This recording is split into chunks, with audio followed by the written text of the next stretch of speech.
Bonjour à toutes et à tous. Nous sommes Kevin Dernel et François Strickers, cofondateurs de Visual Scaling. On a lancé cette série parce qu'on est convaincu d'une chose. L'éducation et la formation sont aujourd'hui, plus que jamais, ce qui est le plus important dans la société comme dans les entreprises.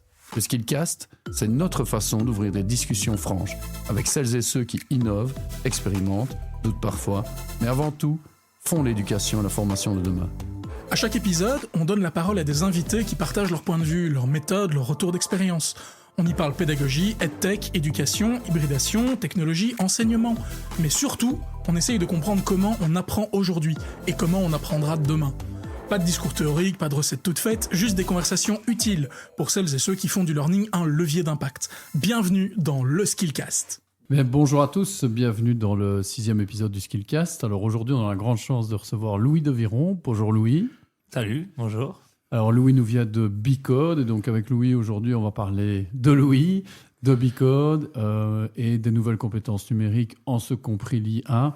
Alors la fois passée, on avait fait l'IA dans l'enseignement classique, et ici, on va poursuivre avec l'IA, mais pas que, mais l'IA comme sujet principal dans la formation professionnelle et comment B-Code met ça en place. Alors première question absolument classique comme d'habitude, si tu veux bien te présenter Louis avec ton parcours, ton background, parce qu'il y a vraiment des liens avec une compréhension profonde de l'IA, et ça c'est vraiment quelque chose d'intéressant pour aujourd'hui.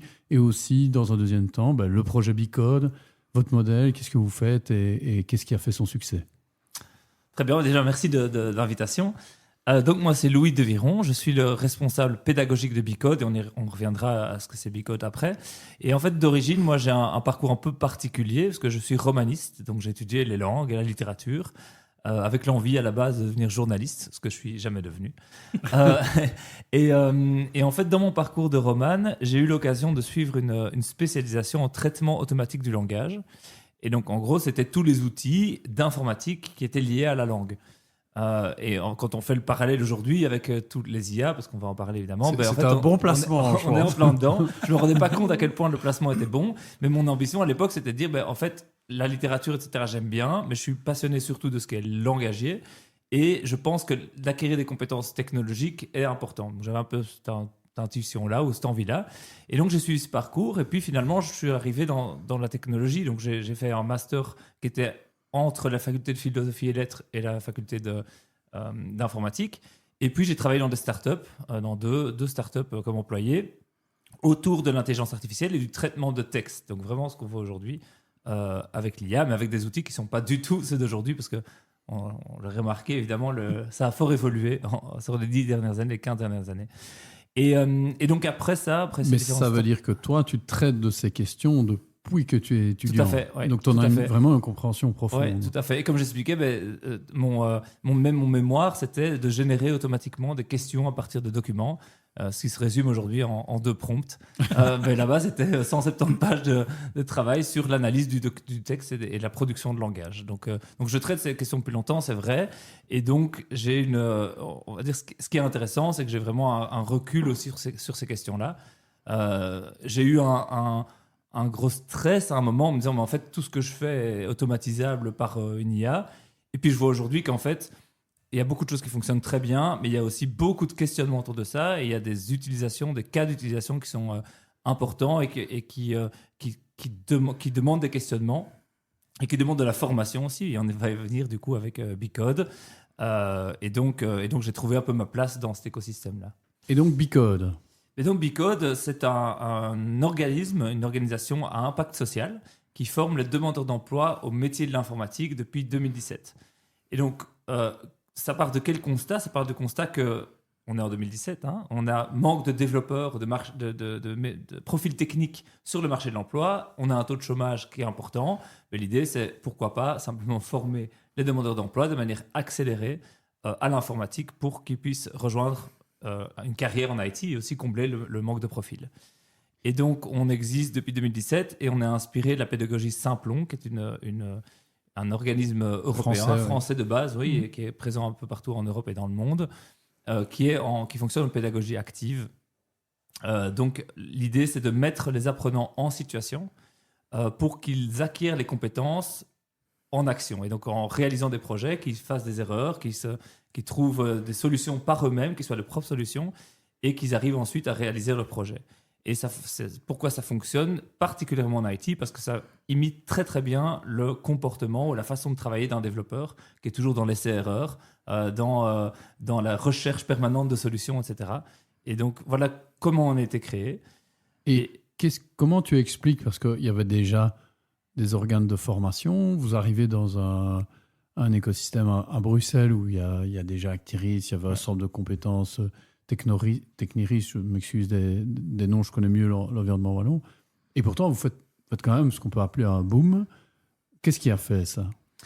On a plusieurs spécificités. L'une, c'est qu'on adresse vraiment un public éloigné du marché. Donc, notre focus de base, c'est les NEET, donc les jeunes qui ne sont pas Not in employment, not in training. Exactement, bien vu. Et les jeunes. Donc, pour nos auditeurs, en fait, quand on parle des NEET, on parle des jeunes qui ne sont ni à l'emploi ni à la formation, qui sortent de l'école, ils disparaissent, on ne sait pas exactement où ils vont. Certains peuvent basculer malheureusement dans la criminalité et d'autres trouvent de l'emploi par ailleurs ou basculent dans des filières shadow. Et donc, effectivement, j'ai eu l'occasion aussi de travailler par le passé sur le programme européen. Et donc, quand on va dire NEET pendant l'épisode, c'est à ça qu'on fait référence. Exactement, merci pour la précision. Et en effet, et donc, ça vient aussi d'un contexte. Donc, on est en 2017, on est après les attentats de Bruxelles.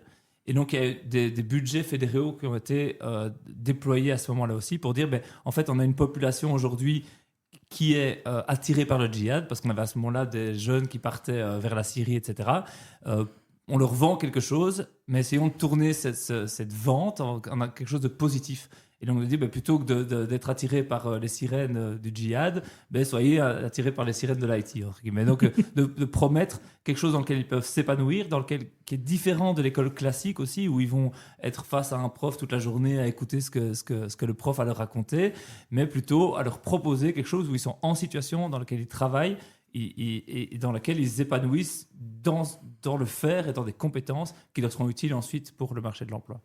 Et pourquoi Simplon ? Alors j'étais pas là à ce moment-là et honnêtement je connais pas tout l'historique de la collaboration, mais si je me résume bien, c'est les fondateurs du Bicode ont été contactés Simplon parce que justement il y avait ce modèle qui avait été créé sur votre site vous dites pas réinventer de nouveau complètement la roue. Voilà, aussi. Donc on s'est inspiré des choses qui ont fonctionné. Donc ça a été inventé 3 à 4 ans avant nous en France. Et l'idée c'était de s'associer aussi pour reprendre cette pédagogie qui fonctionne. Et puis ils ont servi au début à former nos formateurs, etc. Donc il y a vraiment une collaboration, on se voit encore régulièrement, on a des réunions régulières avec eux, d'alignement pédagogique sur les nouvelles technologies, sur comment est-ce qu'on fait évoluer les formations dans un contexte qui évolue aussi, parce que le marché de l'emploi évolue en IT, et évidemment les technologies aussi. Et donc tu disais, on sait que c'est un succès, aujourd'hui il y a plusieurs bicodes sur le territoire wallon. Donc si demain moi je veux suivre pas moi mais le jeune qui veut suivre une formation Bicode, comment c'est organisé, comment ça se passe en fait, et qu'est-ce qui change par rapport à ce qu'ils vont vivre à l'école ou dans d'autres centres de formation? Alors le processus, c'est qu'on a des sessions qui sont ouvertes plusieurs fois sur l'année. Donc nos sessions principales, c'est en développement, en cybersécurité et en IA. Quoique tout ça évolue, mais on aura l'occasion d'en reparler. Et les personnes sont référées vers le conseiller emploi, ou bien via les réseaux sociaux, on fait de la publicité sur les réseaux sociaux, etc. Et puis, ils peuvent s'inscrire. Et alors, quand ils s'inscrivent, ils ont la possibilité de participer à des sessions d'information, à des travaux de préparation aussi.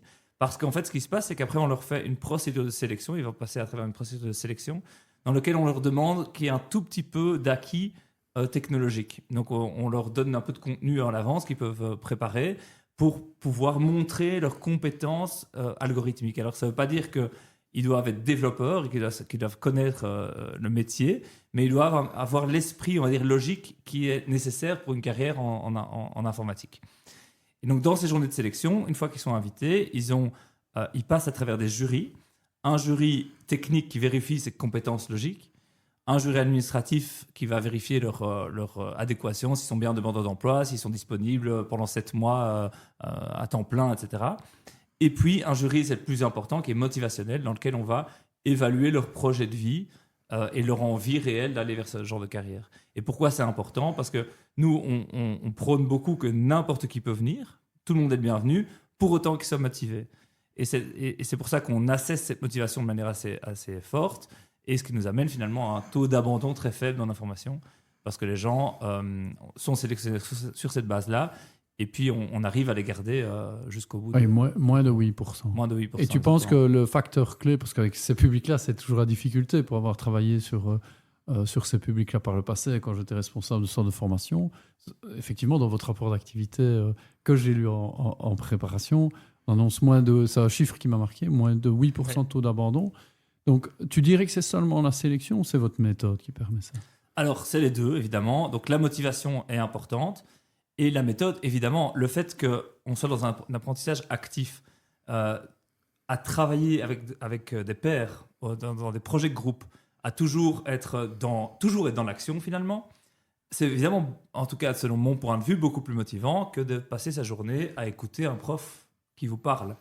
Et c'est particulièrement efficace quand on a dans notre public des gens qui sont des drop-out, des personnes qui n'ont pas fini à l'école. Parce qu'en fait, l'école telle qu'elle est aujourd'hui, elle convient à plein de gens, mais il y a plein de gens aussi à qui elle ne convient pas. Ça aurait été absurde de refaire la même chose qui a échoué une première fois. Il y a pas de chance que ça fonctionne une deuxième fois. Tout à fait. Donc, vous proposez autre chose, une autre façon de faire. Et je pense que ça, c'est une des clés de ce succès-là, c'est qu'on retrouve des profils qui ne sont pas faits pour un enseignement traditionnel, mais qui sont très, très bien dans un enseignement très actif. Learning by doing. Learning by doing. Et j'ai un exemple comme ça que je donne, mais on en a plein, évidemment, des success stories, on en a tous les jours, mais un que moi j'ai formé à l'époque, parce que j'ai commencé comme formateur chez Bicode, qui avait raté 2 ou 3 bacheliers, ça n'avait jamais été.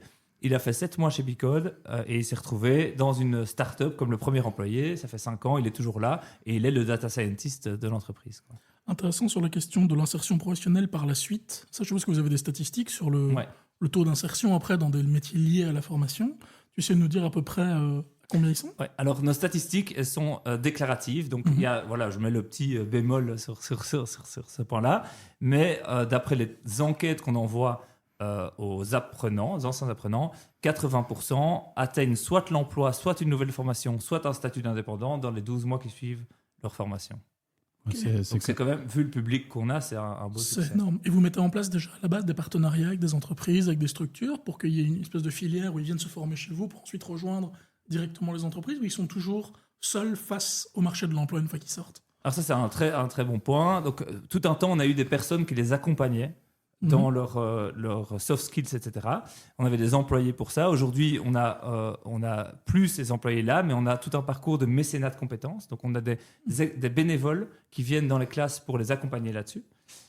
Mais surtout, et ça c'est le plus important, on a un business model au sein de Bicode qui est basé sur le partenariat avec les entreprises. D'accord. Pourquoi? On veut dire aux entreprises, vous êtes notre partenaire de recrutement. Pardon, c'est le contraire. Nous sommes votre partenaire de recrutement.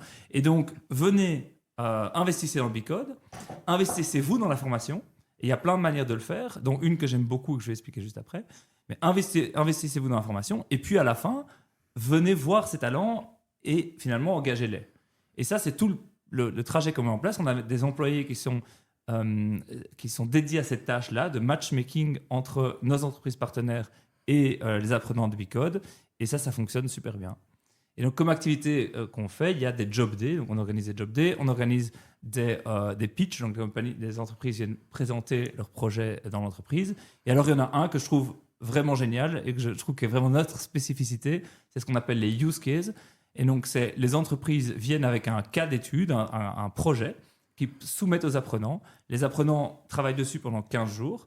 Et à la fin, ils font une présentation chez le client, chez l'entreprise, comme si c'était un client.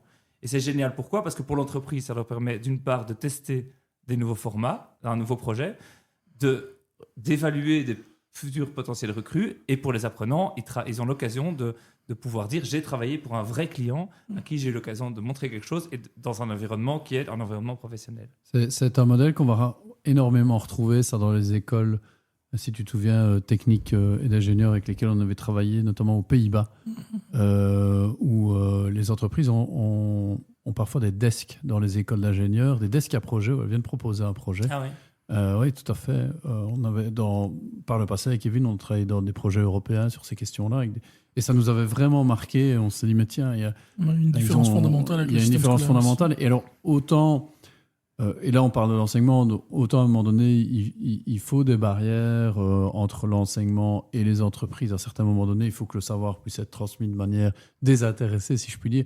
Autant ce genre de collaboration nous semble vraiment essentiel. Et aujourd'hui, Bicode, c'est combien de personnes qui sont actives sur combien de sites?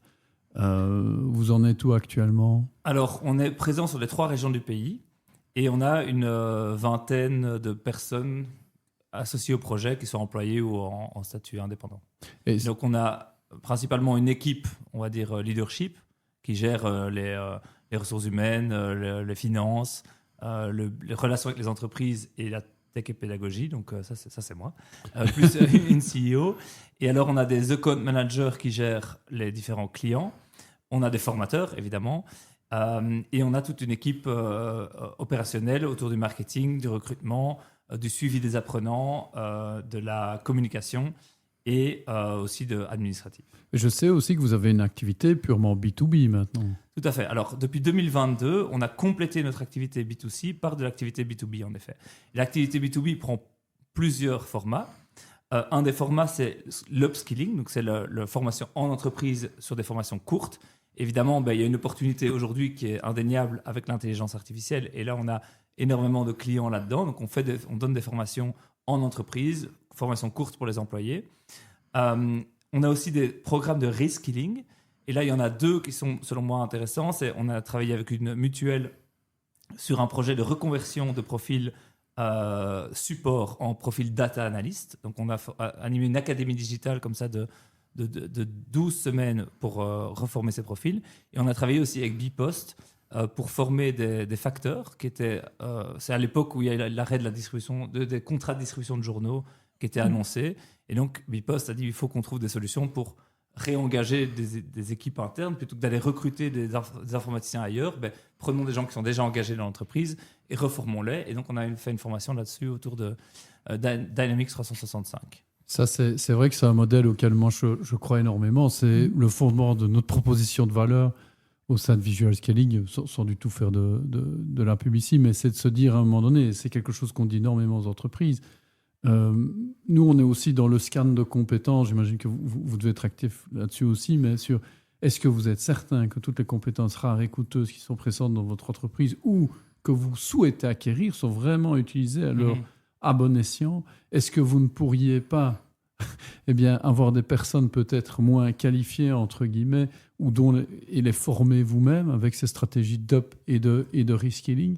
Et puis quand vous faites des plans de transformation, on l'a vu récemment dans le secteur bancaire, moi, c'est un mouvement du secteur bancaire que j'ai trouvé assez personnellement désolant, c'est de se dire, il y a toute une série de fonctions avec la digitalisation des services bancaires et consorts qui sont amenés à ne plus être autant utilisés, mais toutes ces personnes qui connaissent quand même le monde bancaire, qui connaissent les produits bancaires, mais est-ce qu'on a tenté de les reskiller un maximum? Il y a un troisième aussi, c'est reconnaître le monde, mais c'est aussi être dans l'ADN de l'entreprise. Et ça, c'est super valable. C'est vrai que si le fit culturel est déjà là, une grosse partie est déjà présente. Tout à fait. Et la connaissance historique. Voilà. Et on a vu du process et tout. Et on a vu d'ailleurs du rétropédalage, de réengagement de personnes à prix d'or derrière qui coûtent très cher parce qu'on s'est rendu compte que c'était les seuls à maîtriser de tel ou tel process. On en a eu d'ailleurs chez nous des gens qui ont quitté leur entreprise. J'ai plus le nom de l'entreprise en tête, mais qui a fait un bootcamp chez nous et qui a rejoint l'entreprise dans un autre secteur.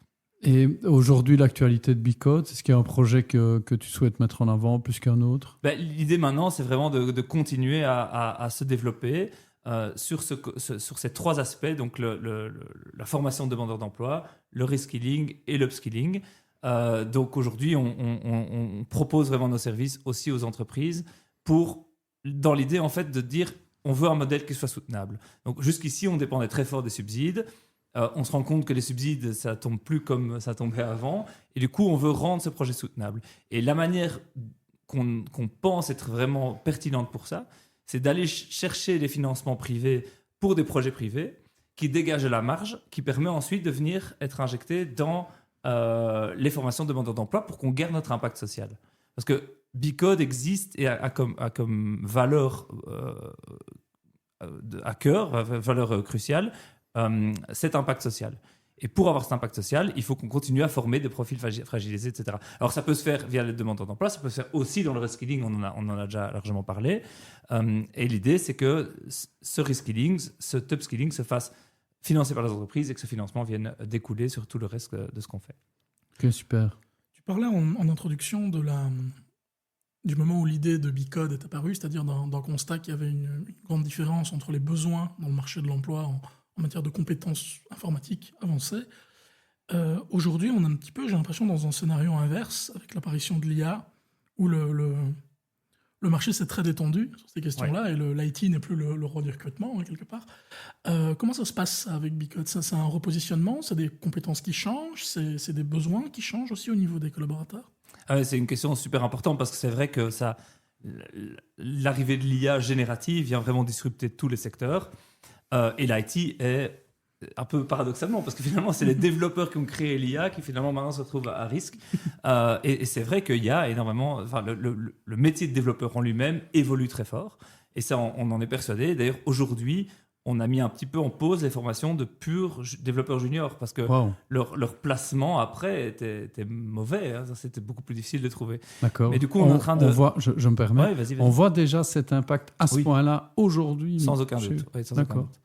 Et pour être moi-même, donc d'avoir une activité de consultance dans le développement aussi, plus autour de l'IA, mais je vois bien en utilisant les outils de pair programming par l'intelligence artificielle, à quel point c'est Amazon, puissant. Code Whisperer et... Avec Claude ou il y a Cursor ou GitHub Copilot, c'est des outils qui permettent vraiment d'aider à coder. Mais par contre, ce qui est important, c'est que pour moi, ça ne veut pas dire que le métier de l'IT est mort. Ah non, bien sûr. Parce qu'il faut quand même encore pouvoir expliquer et comprendre pour pouvoir expliquer à la machine quoi faire et valider ensuite ce qu'elle fait. Et puis avoir un code qui est entretenable, tout simplement. Et un code qui est entretenable, tout à fait. Et c'est comme...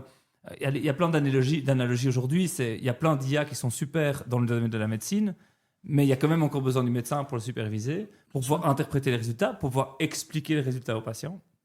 Et c'est la même chose ici. Si jamais on utilise l'IA de manière complètement cavalière, sans comprendre vraiment ce qu'elle fait, mais au final, le résultat ne sera pas bon. Et ça se voit beaucoup. Et pour moi, c'est plutôt une compétence en plus qu'on doit acquérir et qu'on doit faire acquérir entre guillemets à nos apprenants, de savoir se développer dans un monde où il y a l'IA et elle est présente et c'est comme ça, et de pouvoir l'utiliser à bon escient et qu'elle vienne finalement augmenter leurs capacités plutôt que de dire que l'IA va les remplacer. Et donc aujourd'hui, c'est important. Et alors, il y a un métier aussi qui est important, sur lequel on se repositionne. Enfin, il y en a plusieurs. Déjà, il y a tout ce qui est cybersécurité, parce que c'est des aspects super importants avec l'arrivée de l'IA. On en discutait encore dans l'épisode précédent. Tout à fait. Et ça ne m'étonne pas avec Sébastien, qui est sur ces sujets-là, évidemment. Il y a tous les aspects data. Ça reste encore aussi un des profils importants. Et alors, il y a les profils d'analyse fonctionnelle. Alors, l'analyse fonctionnelle, pour ceux qui ne connaissent pas, c'est l'idée de pouvoir... partir d'un besoin business et de le traduire en tâches IT. Et donc, pour ça, il faut comprendre les deux. Il faut comprendre quel est le besoin du client ou du manager. Il faut comprendre les besoins du client et du manager pour pouvoir le séparer en tâches qu'on va pouvoir donner soit à un autre développeur, soit, pourquoi pas, à une IA. Mais je reviens donc... Quelle est l'ampleur que tu observes de diminution ? Est-ce qu'aujourd'hui, il faut encore dire à un jeune qui se lance, tu peux te lancer dans le codage? Ou est-ce qu'il faut lui dire, code, il y a 15 ans, ou est-ce qu'il faut lui dire, non, apprends plutôt à vérifier ce que les IA codent, ou apprends à utiliser les IA pour... Qu'est-ce qui reste vraiment humain dans tout ça? Voilà, qu'est-ce qui reste? Qu'est-ce que les jeunes qui ont envie de se lancer dans l'IT et qui aiment coder, qui aiment développer des programmes, qu'est-ce qu'ils doivent savoir en fait? Mais pour moi, le métier de développeur est encore pertinent, mais pas le développeur sans l'IA. Donc c'est-à-dire qu'elle est là et on peut pas se dire qu'on peut pas se dire qu'on va être compétitif si on fait du développement sans intelligence artificielle. Ou en tout cas, des seniors, je dis pas parce qu'ils ont toute une compétence acquise dans le passé, mais quelqu'un qui débute maintenant, il sera pas compétitif. Mais par contre, s'il arrive à comprendre ce que ça fait, avoir les bases algorithmiques, et ça, c'est jamais perdu, parce que les bases algorithmiques, c'est une logique qui peut être utile dans n'importe quel métier.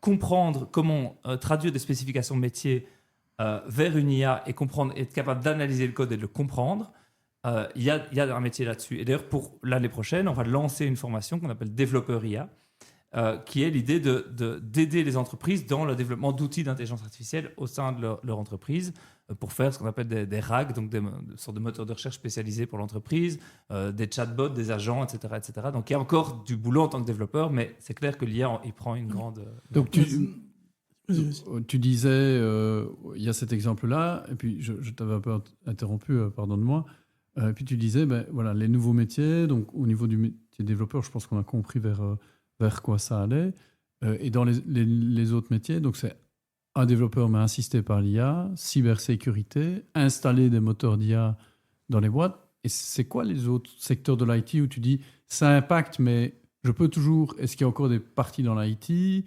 ou je peux encore démarrer sans IA demain si je suis un junior? Ou est-ce que... Démarrer sans IA, je pense que c'est illusoire. À un moment, c'est une compétence. C'est le là. montage hardware, il n'y a pas de masse de. Voilà. Oui, c'est ça. Et encore, on peut demander à ChatGPT quel bouton appuyer et où mettre quel câble. Donc, non, je pense que développer sans IA ou être dans l'IT sans IA n'a pas de sens aujourd'hui. N'a plus de sens. Mais par contre, il y a encore des métiers où la compétence humaine est super importante. Un autre exemple que j'ai, c'est toutes les configurations d'applications. Donc, on parle dans Odoo, par exemple, tout ce qui est Odoo ou les autres CRM, ERP. Intégrateur, tout ce qui est sysadmin. Intégrateur, tout ce qui est sysadmin. Là, il y a encore des compétences et on a besoin de gens dans ce secteur-là. Et il y a un autre secteur aussi que je trouve intéressant. Alors, à voir maintenant comment ça va bouger dans les années à venir, mais c'est tout ce qui est les applications mainframe, donc les COBOL et tout ça, donc, qui sont utilisées par chez tous les banquiers assureurs. Donc, tous les développeurs vont partir à la pension dans les 10 ans qui viennent. COBOL, ils sont même pas loin, parce que tous décédés. Ouais. C'est une blague. Non, quand même pas. Il en reste. Il y a quand même encore des développeurs. mais par contre, en effet, tous ces systèmes reposent sur des vieilles infrastructures qui fonctionnent bien et ils ont déjà essayé des migrations qui ont avorté. Donc à un moment, il faut quand même continuer ça. Et donc on doit former des gens qui sont capables d'utiliser ça encore demain. Je rebondis sur ce que tu dis parce que dans l'information que je viens de finir, j'ai publié sur LinkedIn en Generative AI for Business Transformation, j'ai échangé pas mal avec un monsieur, un Américain, puisque c'est une formation online, qui dirige une boîte où il y a 80 développeurs. Et lui était très sceptique sur l'utilité de l'IA dans ce qu'il appelait quand on a des legacy, on dit en anglais, de code qui reposent sur des systèmes qui ont parfois 20 années d'expérience dans le refurbishing et refining, dans le fait de revoir tout ce code, l'améliorer, l'optimiser. Il disait, pour l'instant, l'IA ne nous fait pas encore gagner du temps. Toi qui t'y connais, est-ce que tu es d'accord avec lui ou... Alors, je n'ai pas accès à son infrastructure, mais moi, j'ai l'impression, parce que j'ai déjà quand même fait des choses intéressantes, d'envoyer des lignes de code à l'IA en disant mais qu'est-ce que ce code fait, comment tu l'améliores, qu'est-ce que tu proposes, comment tu le documenterais, et franchement, ça fonctionne bien. Donc, et surtout, quand on dit que c'est à 20 ans d'archives, etc., ça veut dire qu'il y a énormément de ressources, parce que c'est le langage sans doute le plus ancien, un des plus anciens dans la programmation, et du coup il y a du contenu, c'est-à-dire que l'IA a appris sur ce contenu, donc doit être capable de pouvoir l'analyser. Donc je suis pas tellement d'accord avec ce qu'il dit là. Maintenant c'est lui l'expert sur son propre... Sur son use case en particulier, c'est voilà, peut-être vrai. Maintenant l'idée c'est que l'IA fait aujourd'hui au développement ce que GitHub a fait au développement. Ça a accéléré considérablement, mettre des librairies qui sont en accès public, etc. Ça a simplifié toute une série de choses. Ça empêche de réinventer la roue. Alors aujourd'hui, plutôt que d'avoir des packages qui sont complets et moyennement adaptables dans les différents contenus, on repart from scratch avec un LLM qui n'a jamais fait qu'apprendre sur base de ces databases-là et du code qui était disponible. Peut-être rebondir sur cette partie-là. Donc, comment on fait pour intégrer l'IA dans la formation à l'IT sans que l'IA remplace la formation à l'IT? Comment on s'assure des compétences qui sont encore humaines, quelque part? Comment on les évalue? Alors, c'est une vraie question super importante et on travaille dessus. C'est-à-dire que dès le début, dès décembre 2022, l'arrivée de ChatGPT, on a eu les premiers apprenants qui ont commencé à l'utiliser et on a dû réagir face à ça. Donc, la première chose, c'est de dire on l'utilise. Point. On ne va pas dire ne l'utilisez pas, ça ne sert à rien. De toute façon, après, il le faut quand même. Le La chat de deuxième Haïti. chose, la deuxième chose, et c'est un mantra de Simplon que je trouve intéressant, c'est dire que l'IA peut tout faire, sauf apprendre à votre place. Et à un moment, C'est vrai. c'est ça qu'on doit vérifier. Et donc, qu'est-ce qu'on fait? C'est qu'on fait ce qu'on appelle de l'entretien réflexif, c'est-à-dire qu'une fois que la personne a pondu son code, on va dire, soit elle a utilisé ChatGPT ou une autre IA, soit elle l'a fait elle-même, mais l'idée, c'est de dire, OK, comment tu es arrivé à ce résultat-là? Quelles étapes tu as mis en place? Quels problèmes tu as rencontrés?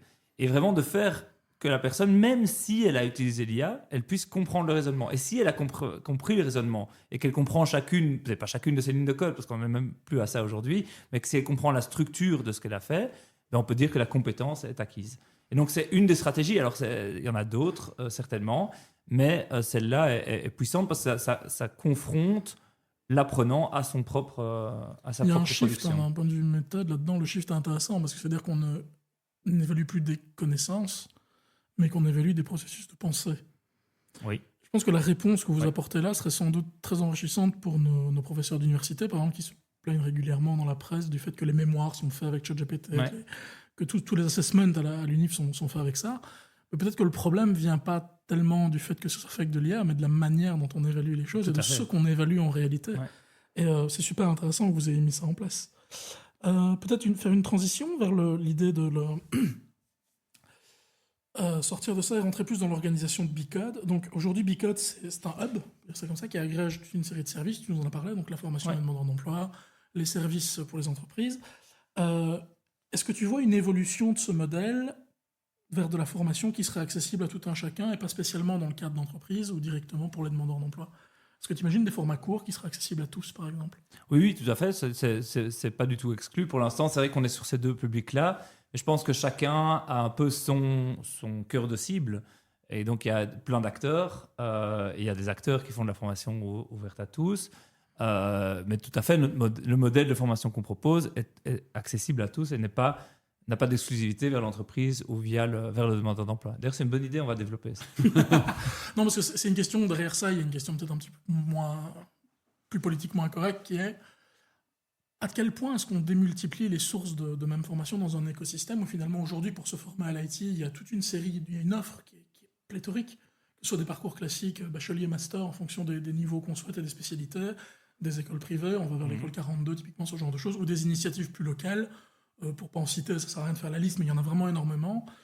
Comment on évolue d'une offre qui se limite à une structure à une offre qui prend le secteur tout entier en compte? Est-ce que vous collaborez aussi avec d'autres institutions de formation Alors oui, on discute avec, on discute avec des organisations de formation. On a entre autres des partenariats avec le Sephora, qui est le CP200. Ouais. On discute beaucoup avec Simplon. On a déjà été amené à répondre à des appels d'offres, etc., avec d'autres centres. Maintenant, je pense que ce qui distingue une formation d'une autre, c'est évidemment la pédagogie, c'est aussi le public. Et en fait, je pense que c'est sain qu'il y ait plusieurs offres possibles. Alors, il ne faut pas qu'il y en ait trop par rapport à la demande, ça c'est clair, ça c'est le principe. Mais c'est sain qu'il y ait plusieurs offres. Et on parlait tout à l'heure de l'université versus Bicode. Ben, en fait, en fonction déjà de ses compétences, de sa façon d'apprendre, du temps qu'on a devant soi pour apprendre, parce que l'université c'est 5 ans, des moyens qu'on a, parce qu'il faut... Alors, au-delà du Minerval, il faut le payer, les 5 ans d'études sans revenus, etc. Son choix peut se porter sur un centre ou un autre. Et donc, je pense que ça, c'est plutôt sain et on a à apprendre tous les uns des autres. Et moi-même, je suis professeur invité à l'UCL et j'applique ce que moi, j'aime bien chez Bicode dans mon cours que je donne à l'UC Louvain. Donc, et je pense qu'il y a il en faut pour tous les goûts. Mais est-ce que tu ne penses pas que le modèle que vous mettez en place devrait être étendu? On devrait beaucoup plus trouver ça, même dans les opérateurs d'enseignement classiques. Je veux dire, ces projets amenés d'entreprise. Qu'est-ce qui fait, à ton sens, que vous y arrivez et qu'on n'y arrive pas? Alors, je pense que toi qui es dans les deux mondes. Non, bien sûr, mais je pense qu'on a une facilité énorme, c'est qu'on est très agile. Pourquoi? On ne dépend pas de décret, on ne dépend pas il ne nous faut pas 3 ans pour pouvoir mettre en place un curriculum avec tout un aspect administratif, etc. Nous, si demain on va déployer une offre de formation, on déploie notre offre de formation. Alors, le point négatif, c'est qu'on n'est pas diplômant. On n'est pas, voilà. Mais moi, je suis assez attaché au fait de ne pas être certifié en diplômant. Alors, on donne un certificat, mais il n'a pas de valeur juridique. Ou légale en tout cas, et je suis assez attaché à ça parce que justement ça nous laisse une liberté une agilité, une flexibilité qui fait qu'on peut déployer ce qu'on veut quand on veut ou presque. C'est vrai que vous faire accréditer, ce sera un frein à tout ça. Hein. Oui, voilà, tout à fait. C'est pour ça que moi, je suis pas du tout partisan de le faire. Alors peut-être qu'on sera amené à le faire parce qu'il y aura peut-être des intérêts à le faire, ou bien à un moment, ce sera incontournable. Mais aujourd'hui, j'aime bien ce côté, on est un peu plus petit, on fait les choses comme on l'entend, et on a un impact. Donc, j'aime bien Et c'est vrai qu'en plus, les diplômes aujourd'hui dans l'IT n'ont plus la valeur qu'ils peuvent avoir encore dans d'autres secteurs. Aujourd'hui, j'ai été recruteur à une période de ma vie. Si j'avais quelqu'un en face de moi qui avait telle certification Microsoft ou autre, hein, ou Cisco, ça valait plus que même un master. Donc, c'est un environnement. Est-ce que tu penses que c'est extensible, ce genre de modèle, à d'autres secteurs? Alors, si la question c'est est-ce qu'il faut mettre un peu de ce modèle-là à l'université ou dans les hautes écoles, j'en suis sûr. Oui, j'en suis sûr. Et je suis certain, et d'ailleurs ils y travaillent. Je sais qu'à l'UC Louvain, justement, il y a tout un travail de mettre en place plus de pédagogie active dans les cours. Alors ils revoient un peu la façon dont ils organisent les salles, etc. Donc il y a vraiment une réflexion autour de ça. Et donc ça, c'est très sain, je pense, de pouvoir amener ça aussi ailleurs. Et donc, même en sciences humaines, d'où tout vient. Même en sciences humaines, oui. On peut travailler sur, je sais pas moi, sur partir de l'analyse d'un article pour en débattre et en faire un podcast. La méthode, mais là où ce serait éventuellement très intéressant, c'est que là, on a Bicode qui est actif sur les métiers de l'IT, mais on pourrait imaginer demain un Bibank qui est sur les métiers de la finance, un ce que tu veux. Bicook pour faire. Tu sais, moi, je viens des RH, j'en sais rien pour travailler sur ça. Je viens des sciences humaines, hein, de la RH pour pas le citer, mais à l'époque, il y avait deux types de facultés. Il y avait la RH que tu pouvais faire en gestion, où il y avait des connexions, parce que la fac de gestion était très, très proche des entreprises, et la RH dont moi je viens, qui était la RH sciences humaines. Et je commence à prendre de l'âge, mais j'ai été un des premiers et un des seuls à avoir fait un mémoire de fin d'études qui était un projet en entreprise, dans un hôpital, hein, donc une entreprise à vocation sociale évidemment, mais qui reste une entreprise qui doit équilibrer ses comptes. Et j'étais un ovni. Alors que, et une chose que, je rebondis sur ce que tu dis, mais une chose qu'on me disait souvent après dans mon parcours, c'est mais comment est-ce que tu comprends les gens comme ça? Mais parce que je viens de sciences humaines, que j'ai été formé à la psychologie sociale, à la sociologie, et que ces gens ont un regard vraiment à apporter au monde de l'entreprise, beaucoup de choses, mais que toutes les études étaient à l'époque très théoriques. Et donc, effectivement, je suis tout à fait d'accord avec toi. Je pense que ce genre de pédagogie active avec des projets que les entreprises viennent déposer devrait vraiment s'étendre. Après, je trouve aussi, parce que moi-même j'ai aussi de l'université, je pense que ça a aussi d'énormes qualités et ça forme différents. Pour moi, c'est complémentaire. En fait, c'est pas qu'il faut dire il faut absolument que de la pédagogie active. Je n'en suis pas du tout convaincu. Ce que je pense, c'est qu'avoir un peu de pédagogie active dans l'enseignement plus transmissif traditionnel serait intéressant.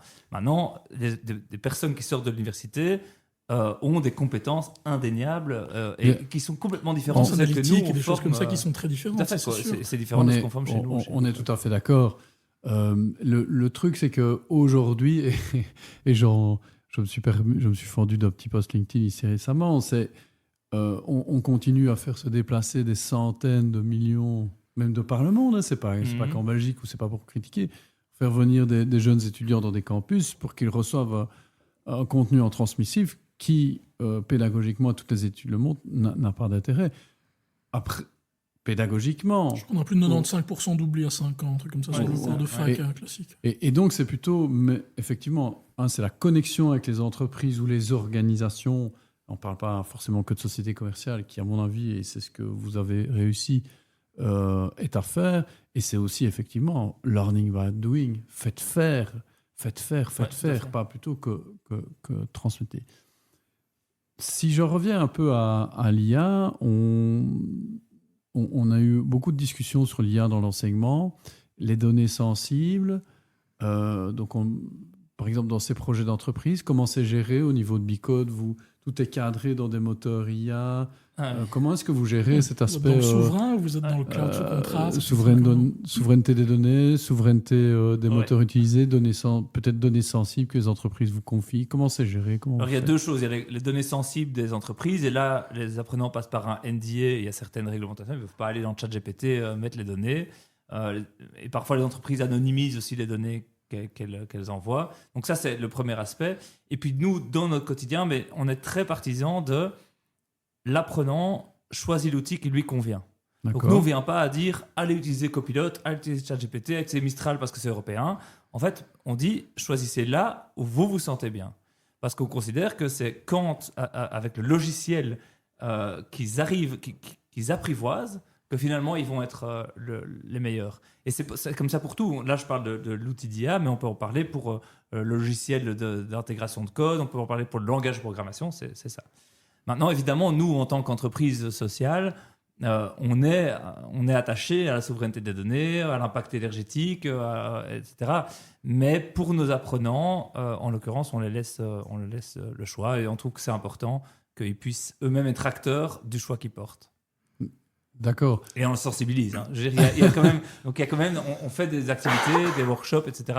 autour de ces thématiques-là, mais c'est eux qui Parce que la grosse chose nous, qu'on voit par rapport à ces questions-là dans le monde de l'entreprise, c'est toujours ah mais nous maintenant on a interdit l'utilisation de ChatGPT, tout doit être la compliance revient en backlash très très fort par rapport à l'IA. Donc la question de l'AI Digital Act d'un côté, de la souveraineté des modèles et la souveraineté des données. Et donc, est-ce que vous avez un peu des retours de vos apprenants une fois qu'ils sont en entreprise là-dessus, du changement de liberté complète à ce qu'ils vont vivre par la suite en entreprise? Non, mais alors, on n'a pas des retours directs des apprenants là-dessus, mais c'est clair que quand on donne des formations en entreprise, le choix des outils est beaucoup plus restreint, donc on sent ça. Hein, donc on sent cette chose-là. C'est-à-dire que les formations qu'on donne en entreprise, on dit attention, chez nous, ils peuvent utiliser ça, ça et ça, vous formez là-dessus. Et donc là, on restreint. Mais ça, c'est pour les formations B2B. Les retours des apprenants par rapport à ça, on n'en a pas. En tout cas, je n'ai jamais cherché à en avoir, mais ça peut être intéressant de faire cette recherche-là. Mais maintenant, c'est sûr que dans nos formations, et quand je forme moi-même, je sensibilise très fort au fait que, attention, si vous êtes dans un outil public, et d'autant plus quand c'est gratuit, commencez pas à balancer la propriété intellectuelle de votre entreprise, à parler sur votre collègue. Et donc ça, on les sensibilise. Et c'est intéressant parce qu'en fait, ils ne se rendent pas compte du tout. Et on se rend bien compte que les gens... J'ai eu quelqu'un dans une formation qui avait mis un document très confidentiel dans le ChatGPT et qui, quand je lui demande au début de la discussion, « Ah tiens, comment est-ce que vous l'utilisez ?» Il m'explique ça, j'étais effaré. Parce que c'est un motif, ça peut être un motif de licenciement oui, c'est gravissime, dans des entreprises. Donc, là-dessus, je dirais, il faut sensibiliser à ça. On le fait vis-à-vis des apprenants, mais pas dans le cadre de leur formation. Enfin, on les sensibilise, mais dans le cadre de formation, ils font ce qu'ils veulent. C'est ça que je veux dire. Oui, c'est ça. C'est un environnement qui est risk-free, quelque part. Ils travaillent sur du code, sur des projets abstraits, il n'y a pas spécialement il n'y a pas de conséquences, quoi, entre guillemets. Après, si Mistral veut donner plein d'argent à Bicode pour qu'on utilise un cloud européen, je peux leur faire un appel, ils peuvent nous rejoindre. On transmettra. Et pour en venir sur l'aspect donc cybersécurité, c'est une nouvelle dimension sur laquelle vous n'étiez pas présent. Vous avez toujours été présent et vous élargissez. Alors, on l'a lancé en 2022 chez nous. Alors, au début, donc, on est vraiment une école technique, donc c'est plutôt le côté très analyse des logs, etc. Donc, c'est le SOC analyse qui vont analyser les logs de l'entreprise et analyser après ou avant une menace. Et puis le côté pen tester où c'est essayer d'aller attaquer l'entreprise pour voir ce qui résiste et ce qui ne résiste pas. Et donc c'était le côté très technique. Aujourd'hui, la demande, on le sent bien. Il y a plus de 4000 postes vacants en cybersécurité en Belgique. C'est pour ça que je rebondis. Oui. Mais la demande est plus sur des profils liés à la compliance, à l'application des normes, etc. Et donc ce qu'on fait souvent... 27001, exactement, en NIS 2. Et donc ce qu'on essaie de faire, c'est que... ils arrivent quand même avec ce background technique et parce qu'on veut qu'ils comprennent. Et puis après, si ça les intéresse en fin de parcours, parce que nos parcours sont très modulaires, c'est un peu choisi ton propre parcours, à la fin, ils peuvent aller s'orienter vers des projets plus compliance, quoi. Et analyse de la réglementation et de comment l'entreprise peut être compliant. La cybersécurité, donc tu as le management de la cybersécurité. C'est ça, c'est côté plus. Ouais, c'est ça. C'est J'ai plus l'acronyme en tête maintenant. Les DPO, c'est possible. Non, DPO, ça c'est sur le GDPR. Ah, le GDPR, pardon. Les CISO, Chief Information Je sais Security. plus. GRC, voilà. GRC, ouais. Governance Responsibility. Et comment tu vois l'impact de l'IA Risque spécifiquement en cybersécurité? Il est énorme. Il est énorme parce que et des deux côtés. Alors, pour ceux qui défendent, l'IA est un super atout parce qu'on peut analyser et scanner tous les logs d'une entreprise de manière automatisée. Donc ça, c'est pour le côté défense. Et sur le côté attaque, c'est évidemment très dangereux parce que si on prend une campagne de phishing aujourd'hui, je t'envoie un mail en disant « Ah, salut, on s'est vu aujourd'hui au podcast, n'oublie pas de me rémunérer, je t'envoie ma facture ». Tu vas peut-être voir que ce mail est un peu bizarre. Mais si tu... Je précise que Ça veut dire les qu'ils sont pas intervenants rémunérés. ne sont pas rémunérés. C'est vrai. Bien essayé. Non, Mais on a entendu l'appel. mais par contre, si je te fais une vidéo, un deepfake de moi qui te parle et qui te fasse une demande comme celle-là, ben, les barrières critiques sont beaucoup plus faibles. Et donc ça, c'est une des attaques. Alors moi, je ne suis pas moi-même expert en cybersécurité, mais j'ai suivi une conférence là-dessus récemment sur toutes les attaques possibles qui étaient augmentées grâce à l'intelligence artificielle, et c'est énorme. C'est aller... Parce que ça te débloque en social engineering, tout simplement. En plus, voilà, tout ce qui est social fabriquer avec engineering, ça, ouais, c'est incroyable. Tout à fait. On peut se faire beaucoup plus facilement passer pour quelqu'un d'autre. Et surtout, on peut prendre, je sais pas moi, un fichier Excel avec toutes les données de plein de personnes et générer des messages personnalisés pour ces personnes-là en fonction de ce qu'on retrouve dans ce fichier. Ça, Donc, c'est le genre de choses que vous formez vos pentesters. Ouais, c'était un peu ma... Alors, on a eu des demandes d'entreprises pour des use cases justement où ils nous ont demandé, mais ça c'était plus les ingénieurs IA, ingénieurs, le mot est, enfin pas des ingénieurs, mais en disant AI engineers, qui devaient faire des campagnes de phishing pour l'entreprise, pour leurs employés. Donc les entreprises sont souvent des tests comme ça où ils envoient à tous leurs employés des campagnes de phishing. Et là, on devait faire la campagne de phishing la plus réaliste possible pour leurs employés. Donc oui, c'est des choses qu'on fait, oui, tout à fait. Et donc, sur ces métiers-là, vous avez donc renforcé, mais également intégré l'IA pour les former, enfin, comme sujet de modification de leur métier. Oui, donc ils ont des modules IA dans toutes les classes Bicode, ils passent par des modules IA. Et à quel point est-ce que vous, aujourd'hui, donc on était beaucoup dans les programmes, à quel point est-ce que vous utilisez l'IA dans votre métier de pédagogue? Comment est-ce que vous l'utilisez? Pour faire quoi? On a beaucoup parlé, quand on parlait de l'enseignement, de l'IA comme support des profs, et puis qu'est-ce qu'on doit faire au niveau de l'IA avec les élèves. Donc ici, on a beaucoup parlé des l'IA dans les programmes de vos apprenants. En plus, chez vous, c'est vraiment spécifique, parce qu'en plus, c'est dans ce monde-là. Mais pour les formateurs, comment vous l'utilisez aujourd'hui? Qu'est-ce que vous recommandez? Alors, il y a deux niveaux. Il y a le côté de moi, on va dire, en tant que responsable pédagogique, mais ça m'aide énormément pour concevoir les programmes, pour définir les objectifs pédagogiques, pour voir comment je vais les décliner sous des modules de formation, etc., pour créer des outlines de formation dont les formateurs vont s'emparer pour créer les contenus effectifs. Donc moi, dans toute la préparation, je l'utilise énormément. Et ça, c'est vraiment très qualitatif. Le contenu, le résultat est vraiment super pertinent. Et reflète vraiment ce que j'ai envie d'y mettre. Parce que je pense que c'est une compétence importante en IA, c'est de ne pas demander à l'IA de faire et puis de prendre ce qu'elle fait. On le dit beaucoup, mais c'est de soi-même mettre du sien dans l'intelligence artificielle et de l'utiliser comme exhausteur de qualité, quoi. Et ça, j'y crois très fort. Et donc ça, c'est pour la partie outline. Et puis alors, il y a la partie développement des modules de formation. Et chez nous, en pédagogie active, on fonctionne beaucoup avec des briefings. Donc en fait, on n'a pas vraiment de contenu slide, etc. C'est plutôt, voilà, vous avez telle mission, quoi. C'est un ordre de mission que les apprenants reçoivent. Et là-dessus, on fait, évidemment, on a nourri l'IA, on peut nourrir l'IA de plein de briefings passés et puis demander à l'IA de créer de nouveau pour telle ou telle chose.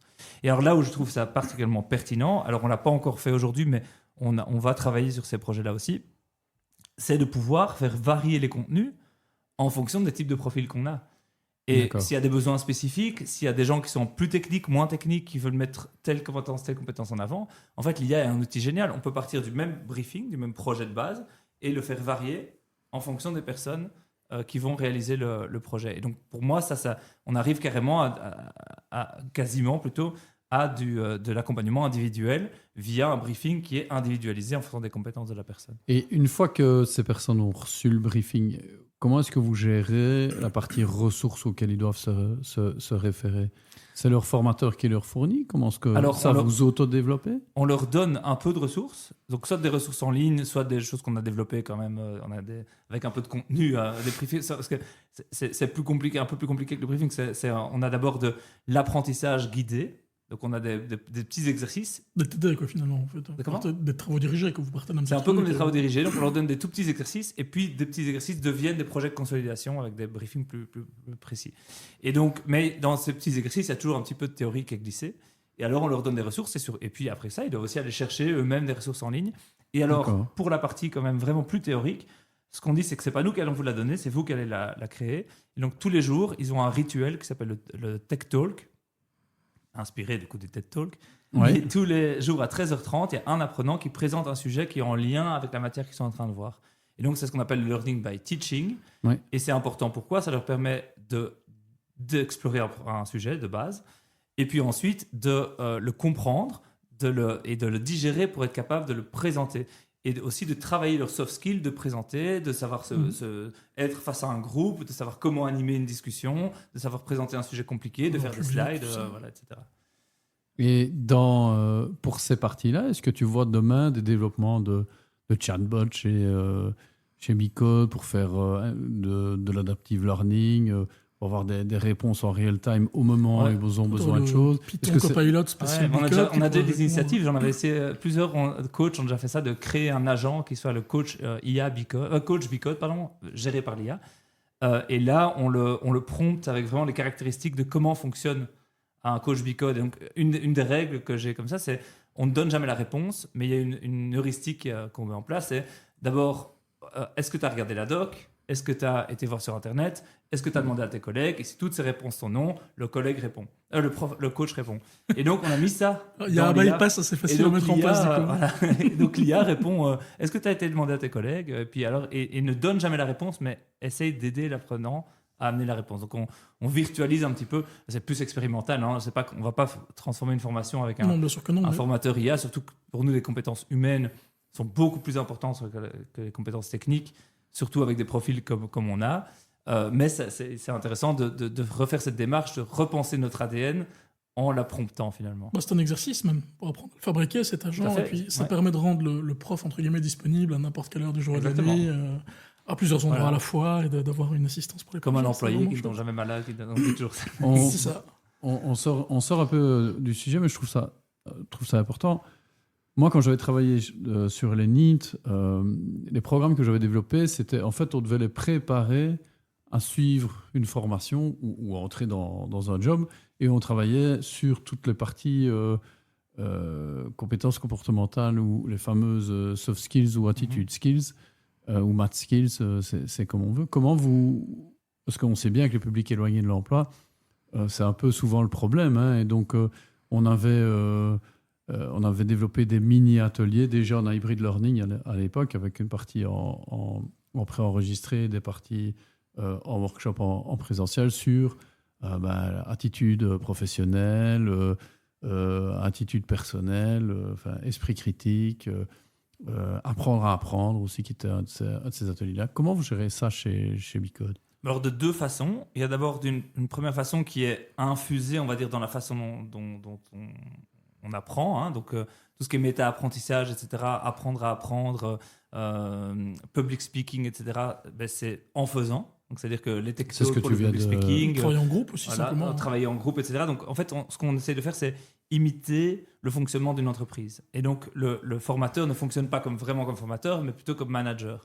Et donc, il donne des briefings, il donne du feedback, il guide la classe, mais il n'est pas vraiment formateur au sens où on l'entend plus traditionnellement. Donc ça, c'est la première façon. Et donc, en imitant ces compétences, ce fonctionnement de l'entreprise, on acquiert les compétences de quelqu'un qui travaille en entreprise.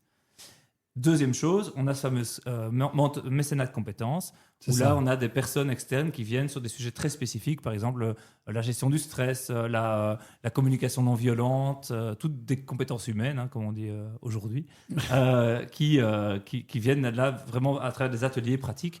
Mais ce qu'on essaie, c'est que tous les bénévoles qui travaillent là-dedans soient dans cette même logique d'apprentissage actif. On veut, parce qu'on parle d'expérience, quand un bénévole vient il fait 3 heures de workshop transmissif. Nos apprenants, ils sont là, j'ai envie de coder. Et ils ont envie de faire, ils ont bougeant, quoi. Donc, quand on a fait 7 mois de pédagogie active, ou enfin, un peu moins, c'est pas à la fin, mais on n'a pas envie de se retrouver face à un prof. On est vite addict au fait de faire. Et du coup, on demande à ce que nos bénévoles, entre guillemets, fassent aussi ce travail de pédagogie active. Et donc, c'est parti-là. Et tout est en présentiel chez vous? Non, donc, comment... pas du tout. Ok, comment est-ce que... C'est une bête question. Non, c'est vrai. C'est bateau. Ma réponse est radicale, mais non.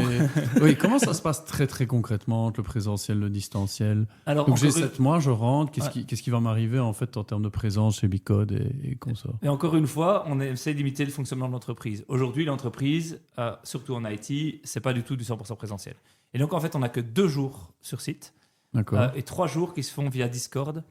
Où il y a en fait des tables de discussion. Donc il y a un groupe pour la classe, des tables de discussion, et les apprenants sont obligés de rester, sont tenus de rester présents à une table de discussion toute la journée. Donc c'est comme si on imite le fonctionnement en fait qui a lieu en classe, mais en ligne, ce qui permet pour les apprenants aussi de ne pas se déplacer tous les jours, évidemment, et d'avoir vraiment déjà cette habitude et ces réflexes de pouvoir se lever, travailler, etc., quand on est chez soi. Et c'est donc vraiment d'inculquer le télétravail qui est vraiment très répandu en IT. Et évidemment, tout ça, ça a été après Covid, parce qu'avant le Covid, c'était 100% présentiel, comme plus ou moins partout. Oui, moi je me souviens très bien de juste avant le Covid où avec Eve, à ce moment-là, on lançait un incubateur on était dans un incubateur de projets de formation innovants, et d'avoir des personnes qui me disaient oui mais non, mais la formation en ligne ça ne marchera jamais. Et puis on est passé du jour au lendemain, bon les confinements ça tout le monde les a vécu, mais même après dans l'organisation du travail, on est passé du présentiel classique au full remote. Ouais. Au point on s'est rendu compte de la hausse de productivité incroyable que ça permettait d'avoir, quoi. Mais c'est vrai que c'est pas encore bien passé dans toutes les entreprises, d'ailleurs ils en sont revenus dans plein d'endroits. On voit un mouvement, par exemple, je ne le stigmatise pas du tout, mais ça vient d'être annoncé, donc toute une série de grands assureurs aujourd'hui oblige le retour au présentiel. J'imagine qu'il y a eu de l'analyse là derrière, mais c'est assez étonnant, alors que tout le monde aspire à avoir plus de temps pour soi, de temps pour sa famille, de faire ce retour vers le full présentiel.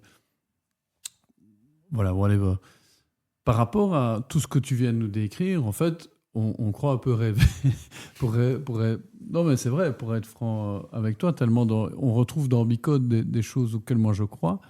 Comment ça se fait que tu crois que c'est uniquement votre taille et votre liberté qui fait que vous y arrivez, et que ce genre de fonctionnement ne se propage pas plus dans les grandes institutions de formation classiques? Et pour dire les termes, que vous avez un taux de succès qui est totalement respectable et que c'est absolument pas le cas dans la plupart des institutions de formation. Oui, après, il faut quand même être conscient que moi je suis passionné par le sujet et j'adore Bicode, c'est vraiment dans mon ADN d'aujourd'hui, et j'en parle avec passion. Il faut pas croire que c'est facile tous les jours non plus. Et que, dans les faits, c'est un succès. Dans les faits, c'est un succès, mais maintenant, voilà, on a tout un modèle aussi qu'on doit pérenniser. C'est pas simple de se financer aussi comme on le fait aujourd'hui. L'insertion, elle est bonne, mais elle est quand même un peu moins bonne aujourd'hui qu'il y a 2 ans. Et donc, il y a quand même des difficultés qu'on doit adresser. Maintenant, pourquoi ça marche quand même? Parce que je pense qu'on a une équipe engagée qui croit beaucoup au projet et qui croit beaucoup en nos apprenants. Et on a, je pense, une méthodologie aussi, j'en suis convaincu, qui est qualitative, qui fonctionne. Et qui donne du coup des bons résultats, parce que les gens, pour moi la clé c'est ça, c'est des gens qui viennent en ayant un bon profil, un bon mindset, et qui ont besoin de ce petit coup de pouce avec une pédagogie un peu différente de ce qu'on fait ailleurs, et et quand on a ce cocktail là, ça fonctionne. Mais qu'est-ce qu'on devrait faire? Je veux pas que tu te tires une balle dans le pied, mais qu'est-ce qu'on pourrait faire pour que ce genre de pédagogie active qui...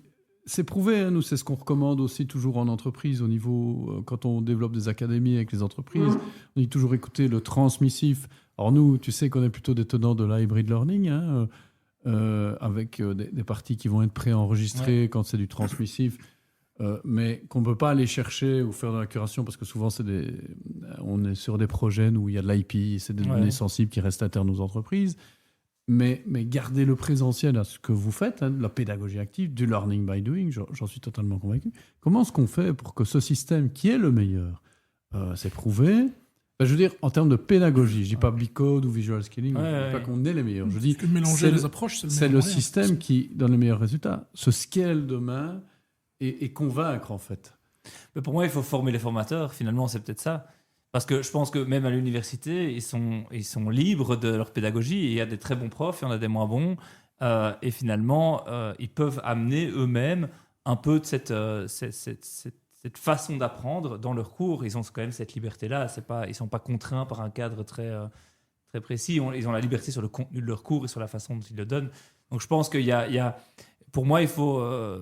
Moi, je suis convaincu par ces pédagogies actives.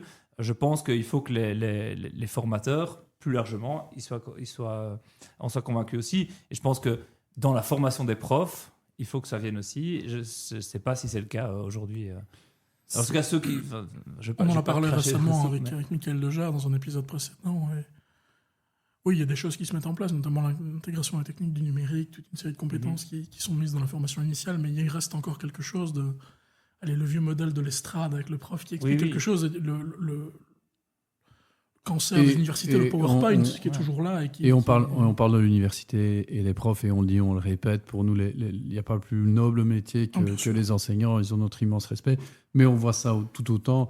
90% des formations en entreprise qu'on voit, c'est encore quelqu'un qui débarque avec un PowerPoint et qui vient assommer des gens pendant 2 jours. C'est intéressant parce que là, on a un gros projet avec une entreprise pharmaceutique où on les forme à l'intelligence artificielle.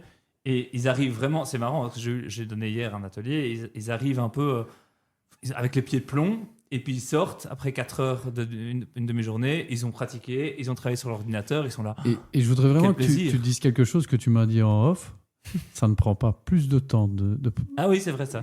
de préparer ou de ce genre de formation. Je pense qu'avec de l'expérience, ça finit par en prendre moins. Ouais. Je vais donner un autre exemple, moi, sans trahir mes partenaires ou mes clients, mais je suis allé donner, sans citer le secteur, un atelier sur IA pour les managers, puisque c'est quelque chose que je suis capable de donner. Et moi-même géré des équipes pendant 20 ans. Et me positionnant sur l'utilisation de l'IA. Donc, comment les managers, pour gérer leur équipe, comment est-ce qu'ils peuvent se faire assister par l'IA, de quelle manière? Et en vérité, oui, j'ai pris... il y avait, 80 personnes à cette formation. J'étais seul face à eux. Ça m'a pris une bonne journée de préparation. Et sur le moment, j'avais tellement fait ça en pédagogie active, où c'est en fait eux qui faisaient, qu'il y a des moments où je m'ennuyais. Ouais, j'ai fait d'autres choses. Je m'ennuyais, parce qu'ils étaient impliqués, ils n'avaient pas besoin de moi, je leur ai montré où chercher. Et donc c'est aussi, je partage à 100% le constat, et c'est vrai que c'est à 100%. Et pour moi, et je vais le redire avec force ce que je t'ai dit en off tout à l'heure, ça ne prend pas plus de temps. Créer un briefing pour que les apprenants puissent aller par eux-mêmes, trouver l'information et réaliser une tâche, ils vont plus apprendre. Et dans la posture du formateur, on est dans l'observation, on va être guidé, on va coacher, mais finalement, on doit beaucoup moins préparer. Pour donner une heure de formation transmissive, pour le prof, évidemment, une heure de contenu transmissif, c'est 10 heures de préparation. Je suis tout à fait d'accord. Une heure d'actif, c'est un quart d'heure de préparation. Voilà, exactement. Donc ça, c'est peut-être aussi un message. On voit toutes les difficultés de l'enseignement, la difficulté qu'ont les enseignants et... que ça, toi, on l'a déjà dit plein de fois, mais on vit avec des enseignants tous les deux. Fils et petit-fils de prof. Mari d'enseignante. Et donc, ça, c'est un des leviers qu'on n'entend peut-être pas du tout. C'est le renversement pédagogique et le soutien technologique qui permettra de changer les métiers, de changer l'approche au bénéfice des enseignants et également des apprenants. Tout à fait. On arrive tout doucement au bout de cet épisode. Louis, est-ce qu'il y a une actualité de Bicode que tu as envie de partager? Qu'est-ce qu'il faut savoir? C'est quoi le prochain projet auquel on doit être attentif?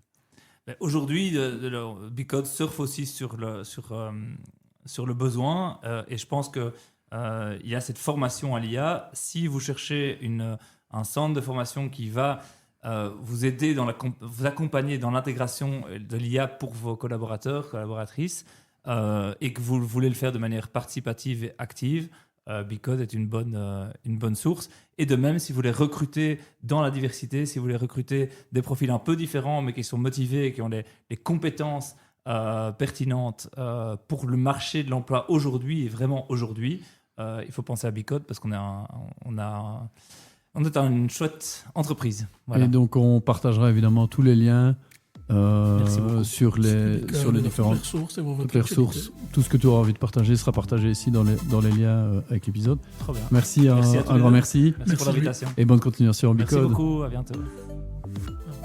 Merci d'avoir écouté le Skillcast.